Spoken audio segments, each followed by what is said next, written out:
Hello everyone, welcome back to my channel. Welcome to another mini blog. আজ হচ্ছে Saturday, আর কাল রাত থেকে শুরু হয়েছে আমাদের এখানে প্রচণ্ড পরিমাণের বৃষ্টি। তাই ভাবলাম স্যাটারডে আর বৃষ্টির কম্বিনেশনে হয়ে যাক আজকের মেনুতে, লাঞ্চের মেনুতে খিচুড়ি। তাই জন্যে এখানে বসিয়ে দিয়েছি প্রেশার কুকারে চাল ডাল সিদ্ধ হতে, আর অন্যদিকে বসিয়ে দিয়েছি কড়াই গরম হতে, যার মধ্যে দিয়ে দিলাম সর্ষের তেল। এবার সর্ষের তেলে আমি দিয়ে দেব এখানে জিরে ফোড়নের হিসাবে, তার সঙ্গে দিয়ে দেব তেজপাতা, আর তারপরে দিয়ে দেব কুচিয়ে রাখা আলুগুলো আমি ছোট ছোট করে পোস্তের আলুর মতন করে কেটেছি। এই আলুগুলোকে কিন্তু আমাদেরকে খুব ভালো করে লাল করে ভাজতে হবে। আর আলুগুলো যখন ভাজা হচ্ছে তখন এবার ওর মধ্যেই দিয়ে দেব কুচিয়ে রাখা পেঁয়াজ। আলুগুলো অনেকটাই লাল হয়ে গেছে দেখছেন, তারপরেই আমি কিন্তু পেঁয়াজটা দিয়েছি।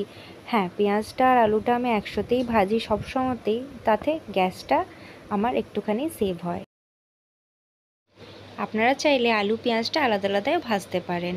পেঁয়াজটা যখন আমার 50%-এর মতন ভাজা হয়ে গেছে তখন দিয়ে দেব ওর মধ্যে কাঁচা বাদাম, আর দিয়ে দেব কুড়িয়ে রাখা আদা। এরপর এগুলোকে ভালো করে মিশিয়ে নিতে হবে। আর তারপরেই আমি দিয়ে দিয়েছি এখানে গোটা কাঁচা লঙ্কা, আর দিয়ে দিয়েছি সামান্য পরিমাণের জিরে গুঁড়ো। এবার এই মশলাটা ভালো করে ভেজে নিতে হবে, আর চেক করে নিতে হবে আলুটা সিদ্ধ হয়েছে কিনা।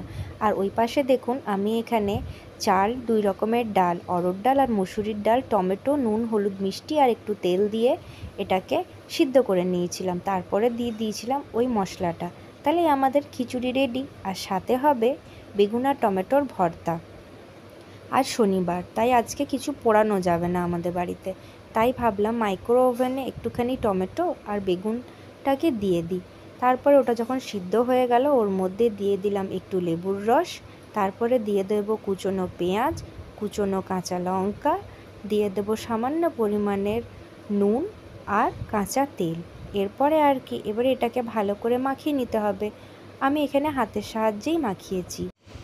আর সাথে হবে গরম গরম ডিমের অমলেট, আমার আর আমার মায়ের পেঁয়াজ কাঁচা লঙ্কা দিয়ে, আর আমার মেয়ে আবার ওর বাবার মতন বিনা পেঁয়াজের অমলেট।